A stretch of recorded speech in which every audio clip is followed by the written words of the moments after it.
Dasal esel umaga enay nagpapalakas ng loob, damhin lenji kapangyarihan ng Diyos esel unang sandali. Nagising ka bang ngayong umaga na pakiramdam mo'y wala kang lakas? Parang napakabigat na mundong iyong pasan. Naramdaman mo ba ang takot at pag-alinlangan nang muli kang gumising sa bagong araw? Makinig ka. Sa gitna ng iyong kahinaan, may Diyos na naghihintay na punan ka ng kapangyarihan. Ang umaga ay hindi lamang bagong simula, ito ay pagkakataon na maramdaman ang kapangyarihan ng Panginoon na bumabago ng buhay. Hindi mo kailangang harapin ang araw na ito ng mag-isa.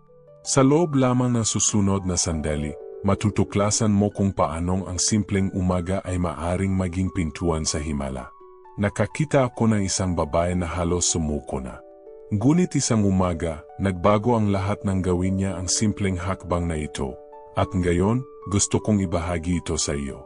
Samahan mo ako sa panalangin ito, at hayaang ang kapangyarihan ng Diyos ay magsimulang umagos sa iyo. Ngayon yan. Iguraduhin mong panoorin ang buong video na ito dahil sa bawat bahagi nito ay may kalakip na biyaya na maaring magbago ng takbo ng iyong buhay. I-like ang video na ito at mag-subscribe sa aming channel kung gusto mong makatanggap ng higit pang mga panalangin na magbibigay lakas sa iyo araw-araw. Pagpapatuloy na malumanay na musika. Mula sa Salmo 143:8, iparinig mo sa akin ang iyong pangako ng pagmamahal sa umaga, sapagkat sa iyo ako nananali. Ituro mo sa akin ang daan na dapat kong lakaran, sapagkat sa iyo ko itinataas ang aking kaluluwa. Mahahalaga ang unang sandali ng iyong umaga. Ang iyong puso ay tulad na malambot na lupa, handang tanggapin ang anumang binhi na itatanim mo rito. Sa umagang ito, maghahasik tayo ng mga binhi ng pananampalataya, ng pag-asa at ng kapangyarihan. Pumikit ka, huminga na malalim, at damhin ang presensya ng Diyos na pumapasok sa bawat bahagi ng iyong pagkatao. Panginoon, nagpapasalamat ako sa bagong araw na ito. Salamat sa bawat hininga, sa bawat tibok ng puso, at sa pagkakataong muli na maranasan ang iyong pag-ibig. Sa umagang ito, bago pa man ang anumang pangamba o alalahanin, nais kong ibigay sa iyo ang aking una at pinakamagandang papuri. Ikaw ang Diyos na lumala ng sansinukob, gayon man ay nakikinig sa aking mga bulong. Ikaw ang Diyos na nagpapatakbo ng mga bituin, ngunit nagbibilang din ng bawat buhok sa aking ulo. Salmo 50:16 na, ngunit ako'y awit ng tungkol sa iyong kalakasan. Awit ako na malakas tungkol sa iyong pag-ibig sa umaga. Sapagkat ikaw ang aking matibay na tanggulan, isang kanlungan sa araw na aking kaguluhan. Habang ang sinag ng araw ay unti-unting sumisilip sa iyong mundo, alamin mo na ang Diyos ay nauna nang gumawa para sa iyo. Bago pa man ang iyong mga plano, ang Diyos ay may plano. Bago pa man ang iyong mga panalangin, ang Diyos ay sumasagot na. Minamahal na Panginoon, inihahayag ko na ikaw ang aking lakas. Ikaw ang aking tanggulan. Ikaw ang aking kanlungan. Ikaw ang aking tagapagligtas. Ikaw ang aking tagapagtanggol. Ikaw ang aking kalusugan. Ikaw ang aking kapayapaan. Ikaw ang aking kabusugan. Ikaw ang aking tagapagkaloob. Pinupuri kita sa umaga, sa tanghali at sa gabi.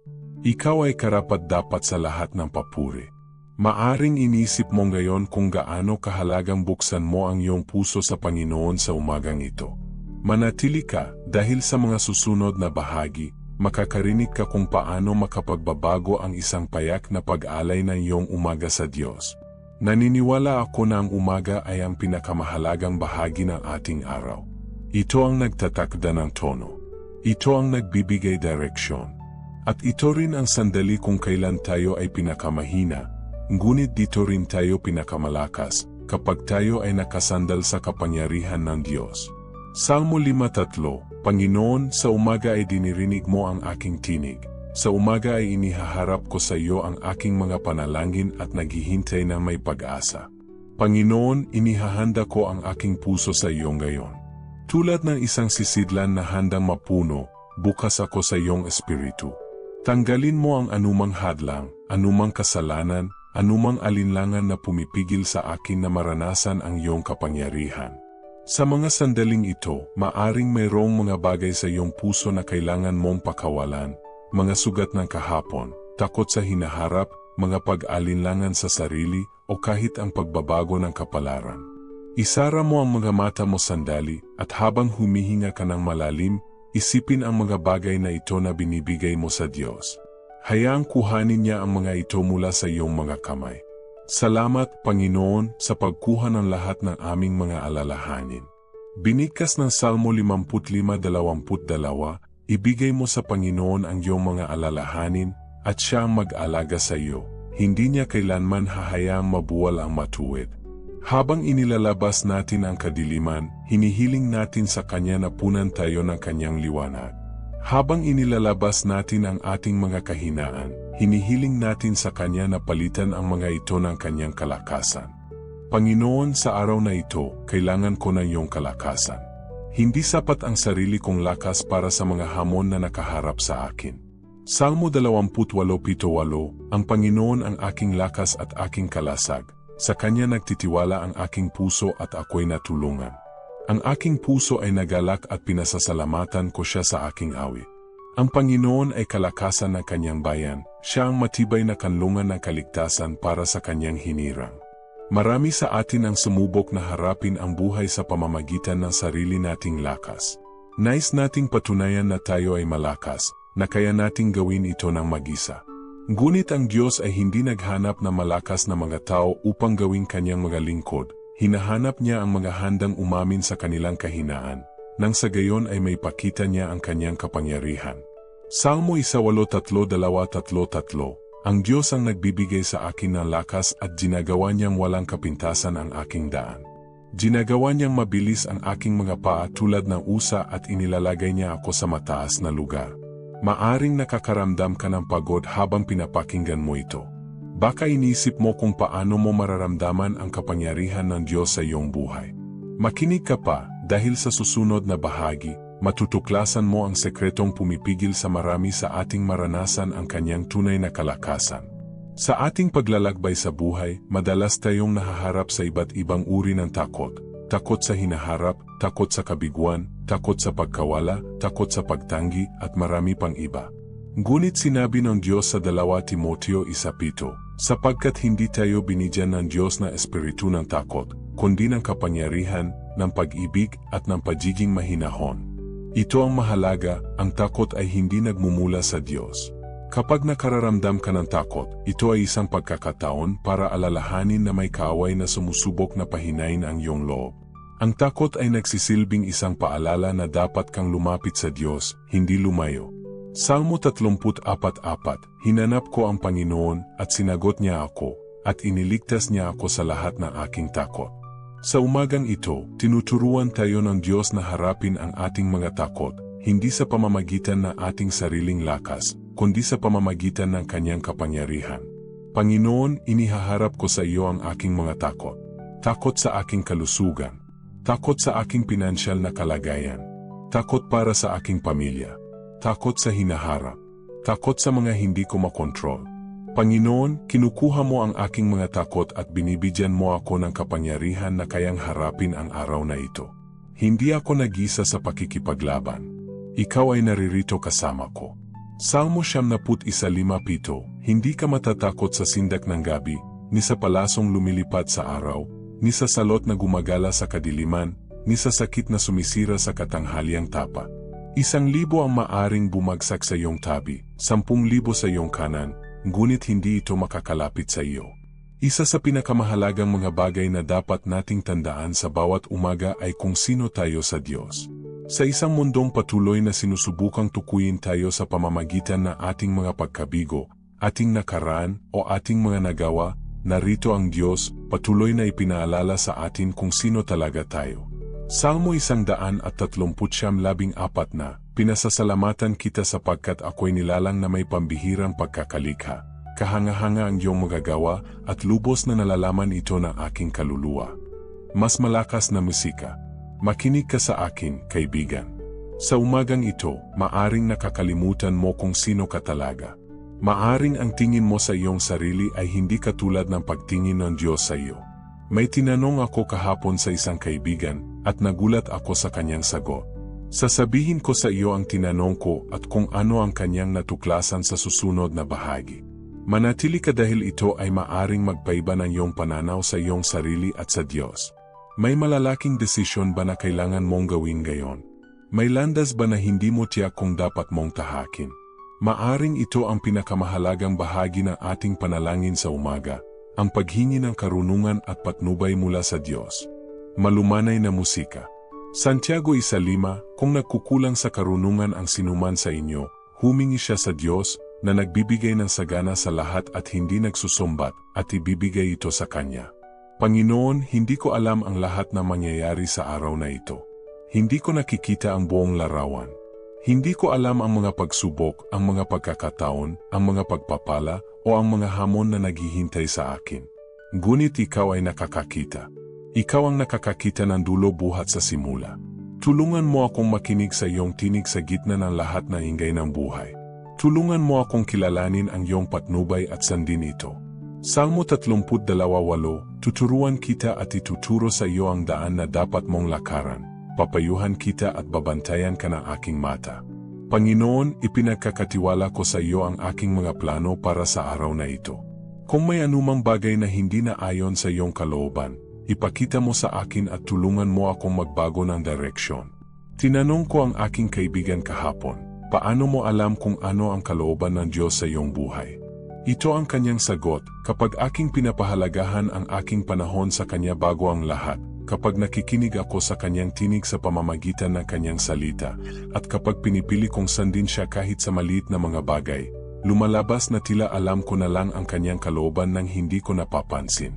Ang paglalaan ng iyong umaga sa Diyos ay nagbubukas ng pintuan para sa kanyang patnubay sa buong araw. Sa mundo ng hindi inaasahang mga balita, mga sakuna at mga kalamidad, isa sa mga pinakamahalagang bahagi ng ating panalangin sa umaga ay ang paghingi ng proteksyon sa Diyos. Salmo 91:2, ang tumatahan sa kanlungan ng kataas-taasan ay mamamalagi sa ilalim ng anino na makapangyarihan sa lahat. Sasabihin ko sa Panginoon, ikaw ang aking kanlungan at aking muog, aking Diyos, na aking pinagkakatiwalaan. Panginoon, nililibid mo ako ng iyong proteksyon ngayon. Inililihim mo ako sa iyong tabernakulo. Itinatago mo ako sa iyong presensya. Inilalagay ko ang isang espiritual na baluti sa aking buhay ngayon. Ang helmet ng kaligtasan sa aking isipan. Ang baluti ng katuwiran sa aking dibdib. Ang sinturon ng katotohanan sa aking baywang. Ang sandalyas ng kahandaan na ebanghelyo sa aking mga paa. Ang kalasag ng pananampalataya sa aking kamay. Ang espada ng Espiritu, na siyang salita ng Diyos. Salmo 121:8, ingatan ka ng Panginoon sa lahat ng kasamaan, ingatan niya ang iyong buhay. Bantayan ng Panginoon ang iyong paglabas at pagpasok ngayon at magpakailanman.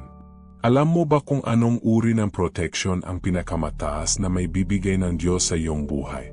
Sa susunod na bahagi, ibabahagi ko ang nakakagulat na katotohanan na ito na nagbago ng buhay na maraming nakatanggap nito. Ang pinakamahalagang proteksyon na may bibigay ng Diyos sa ating buhay ay ang kanyang biyaya.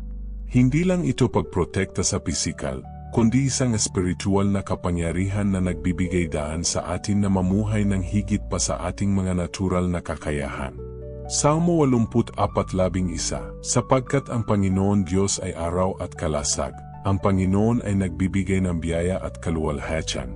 Walang mabuting bagay na ipagkakait siya sa mga lumalakad ng matuwid. Panginoon, tinatanggap ko ang iyong di maubos na biyaya para sa araw na ito. Alam ko na ang araw na ito ay maaring magdala ng mga pagsubok na hindi ko kakayanin sa pamamagitan ng sarili kong lakas. Ngunit sa pamamagitan ng iyong biyaya, kaya kong gawin ang lahat ng bagay. Bawat problema, nakikita ko bilang isang pagkakataon para makita ang iyong pagliligtas. Bawat pagsubok, nakikita ko bilang isang pagkakataon para patunayan ang iyong katapatan. 2 Korinto 12:9, sapat na ang aking biyaya para sa iyo, sapagkat ang aking kapangyarihan ay nagiging ganap sa kahinaan. Sa araw na ito, hindi ako maglalakad sa aking sariling kakayahan. Maglalakad ako sa iyong biyaya.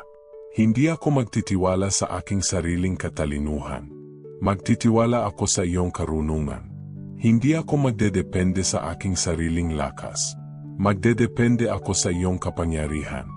At para sa bawat tao na makakausap ko ngayon, bigyan mo ako ng mga salita ng biyaya na makakapagpatatag sa kanila, makakapagpalakas sa kanila, at makakapagpagaling sa kanila.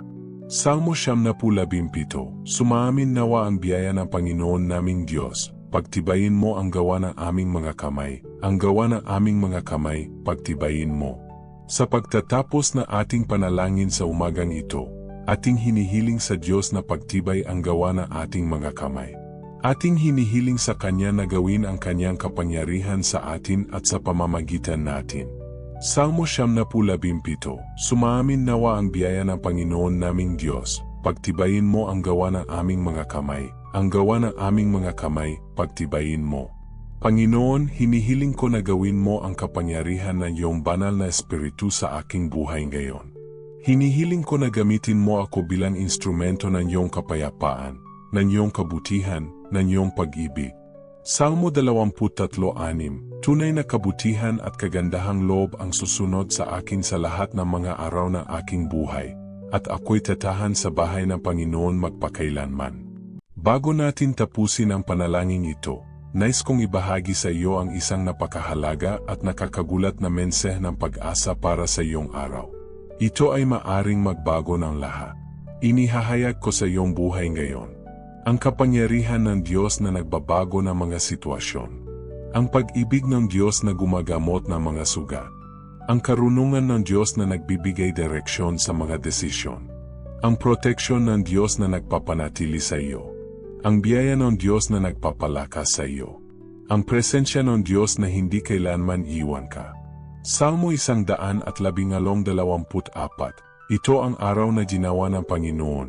Tayo'y magsasaya at magagalak dito. Panginoon, salamat sa pagbibigay sa amin ng kapangyarihan na simulan ang araw na ito sa iyo.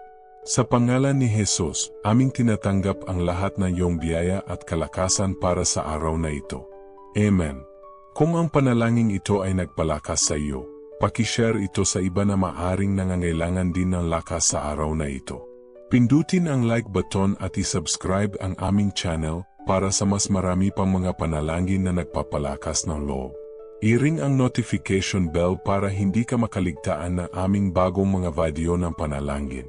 Ang iyong suporta ay nakakatulong sa amin na marating ang mas maraming tao na nangangailangan na espiritual na pagtatatag sa kanilang araw-araw na buhay. Tandaan, ang pinakamahalagang bagay na magagawa mo sa umaga ay ang paghahanap ng presensya ng Diyos. Bago mo harapin ang mundo, harapin mo muna ang Diyos. Magkita tayo muli bukas para sa bagong panalangin na magbibigay ng lakas at pag-asa sa iyong buhay.